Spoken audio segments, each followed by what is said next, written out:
I stared at the documents spread across my father's antique desk, each page meticulously altered to cut me out of my inheritance. My brother Michael stood before me, practically bouncing with poorly concealed triumph. "See," he said, tapping the signature line with his index finger. "Dad signed it himself just last month. He finally realized who really deserved to run the family business. My name is Daniel Carter, and at 35, I was watching my older brother try to steal everything our father had spent his life building. The Carter Group wasn't just any company, it was a real estate empire worth over $200 million, built from the ground up by our father through decades of hard work." "Last month?" I asked, keeping my voice neutral as I examined the date on the will. "That would be while Dad was in intensive care, right?" Michael's smile faltered slightly. He had his lucid moments. I nodded slowly, thinking about the small envelope Dad had pressed into my hands 2 days before he slipped into the coma that would eventually take his life. "Don't open it until the time is right," he'd whispered, his voice weak but his eyes sharp and clear. "You'll know when." "Funny thing about ICU visits," I said, leaning back in Dad's leather chair. "They keep pretty detailed records of patients' conditions, including their consciousness levels." "What are you implying?" Michael demanded, his face flushing. I didn't answer immediately, instead looking around the office where I'd spent countless hours learning the business from Dad. Every detail was exactly as he'd left it. The scale model of our first major development on the credenza, the family photos on the walls, the ancient safe behind the monet print that Michael thought only he knew about. "I'm not implying anything," I finally replied. "I'm just surprised Dad managed to sign such an important document while he was heavily sedated and on a ventilator." Michael's hand twitched toward the will, but I was faster, sliding the papers into a folder. "I'll need to have our lawyers review these," I said calmly. "Standard procedure, you understand." "There's nothing to review," he snapped. "It's perfectly legal. Dad changed his mind about you running things. He saw how you were always questioning his decisions, always wanting to modernize and change everything. He knew I'd keep his legacy intact." I thought about the real conversations I'd had with Dad in those final months, about my plans to expand the company into sustainable development, about introducing technology that would streamline our operations. Far from rejecting these ideas, Dad had been excited about them. "You have vision, Danny," he'd said during one of our late-night strategy sessions. "Michael knows the old way of doing things, but you see where the industry is going." But Michael had never understood our father's true vision. To him, the Carter Group was a symbol of power, a way to throw his weight around in business circles. He'd never grasped that Dad's real legacy wasn't about buildings or profit margins.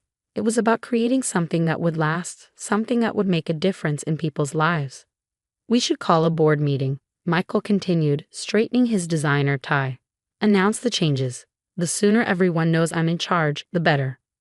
I opened my laptop, pulling up my email. "Sure, we can do that. But first, let me show you something interesting I found in Dad's emails."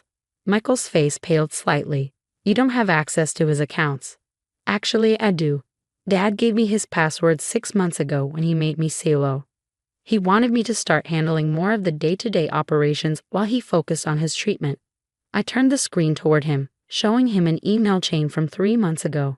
It was between Dad and his oncologist, discussing the aggressive progression of his cancer and the likelihood that he would need intensive care soon. "The interesting thing," I said, scrolling through the messages, "is that Dad was already planning for this. He knew he might not be conscious for the end. That's why he put everything in order back then." Michael's confident smirk had completely vanished now. "What are you talking about?" I reached into my desk drawer and pulled out another set of documents, the real will, dated and notarized 3 months ago. This is Dad's actual last will and testament. Notice how the signature matches his normal handwriting, unlike the shaky scrawl on your version. "That's an old draft," Michael said quickly, but I could see the panic rising in his eyes. Dad changed his mind. Did he, while he was unconscious, or did someone else change it for him? The silence in the room was deafening. Outside, I could hear the usual bustle of the office. Phones ringing, elevators dinging, life going on as normal while my brother's scheme unraveled before his eyes. "You always were his favorite," Michael finally spat. His face twisted with bitterness. Perfect Danny with his MBA and his innovative ideas. He never appreciated everything I did to keep things running the way he built them. That's where you're wrong, I said quietly. Dad appreciated both of us. He just understood our strengths and weaknesses better than we did. I stood up, walking to the print. Michael's eyes widened as I swung it aside, revealing the safe. How did you? Dad showed me where it was years ago, I said, spinning the dial with practiced ease. He wanted me to know where he kept the important things. Things like evidence of financial irregularities he discovered in some of our development projects. The safe opened with a soft click, and I removed a thick folder. Projects you were in charge of, Michael. Projects where money seemed to disappear into consulting fees and contractor overruns that Dad could never quite explain. Michael lunged for the folder, but I stepped back, keeping it out of his reach. Careful, I warned. Assaulting a company officer would look pretty bad on top of everything else. Michael sank into one of the leather chairs facing Dad's desk, his face ashen. You don't understand, he said, his voice barely above a whisper. I had to do it. The gambling debts. They were going to hurt me if I didn't pay. I set the folder down and opened it carefully. Inside were detailed records of every questionable transaction Michael had tried to hide over the past 5 years. Inflated contractor invoices, fake consulting fees, mysterious cash withdrawals. Dad had documented everything. How much? I asked, though I already knew the answer from Dad's meticulous notes. 3 million, Michael admitted, slumping further into the chair. Maybe 4. I lost count. I thought about the night 6 months ago when Dad had called me to his house. After he'd started his second round of chemotherapy, he'd been sitting in his study, surrounded by these same financial records. Danny, he'd said, his voice tired but determined, I need to show you something about your brother. That was the night I learned about Michael's gambling addiction, about the money he'd been siphoning from company projects to pay his debts. Dad had discovered it during a routine audit but had kept the information to himself, hoping to find a way to help Michael without destroying him. Your brother's always been driven by fear, Dad had explained.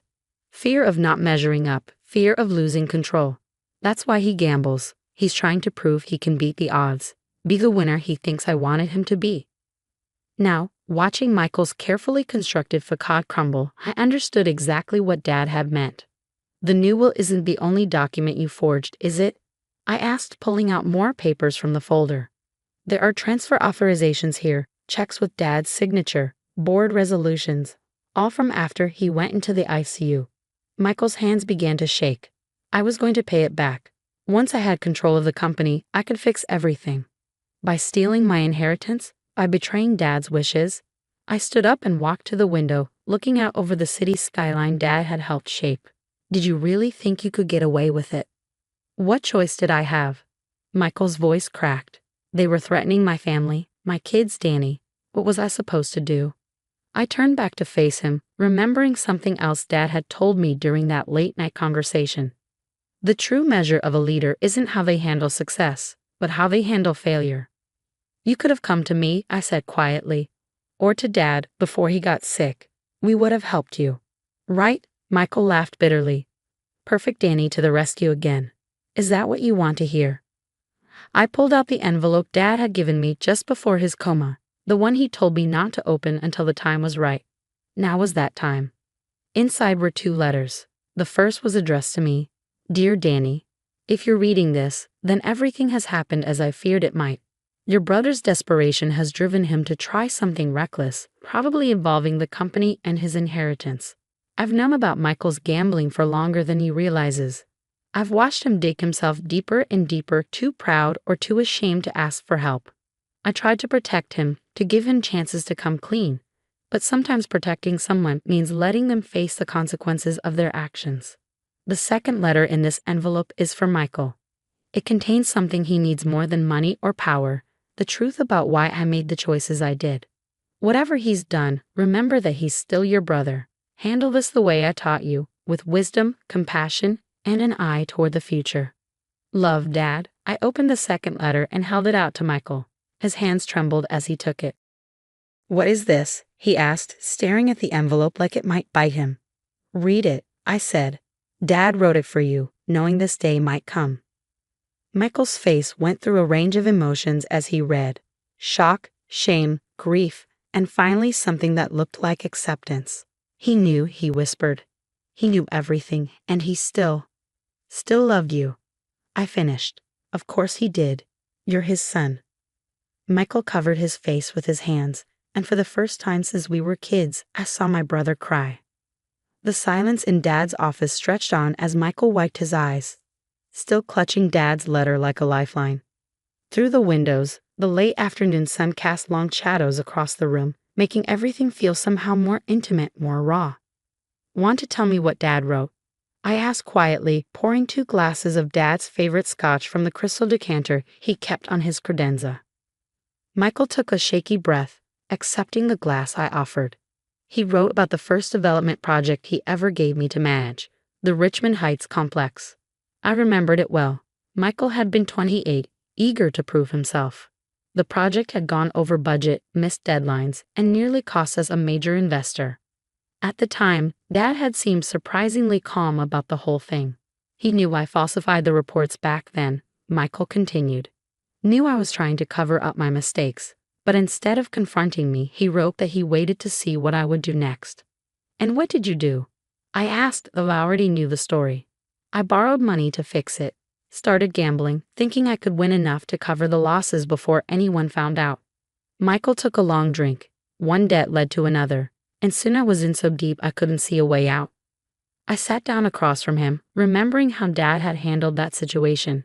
He quietly restructured the project, brought in additional support, and never once mentioned Michael's deception. Dad wrote that he blamed himself. Michael said, his voice rough, said he put too much pressure on me too soon, made me feel like I couldn't fail. Said he should have taught me that failure is part of learning, not a measure of worth. The words hit home. Dad had taught me that lesson early, letting me make small mistakes and learn from them. But with Michael, his firstborn, he'd been different, more demanding, less forgiving. It wasn't until later years that he recognized the damage that approach had caused. There's more, Michael said, smoothing the letter with trembling hands. He wrote about Mom. Our mother had died when we were young. Michael was 12. I was 8. She'd been the one who usually cushioned Dad's expectations, who helped us understand his tough love came from a place of caring.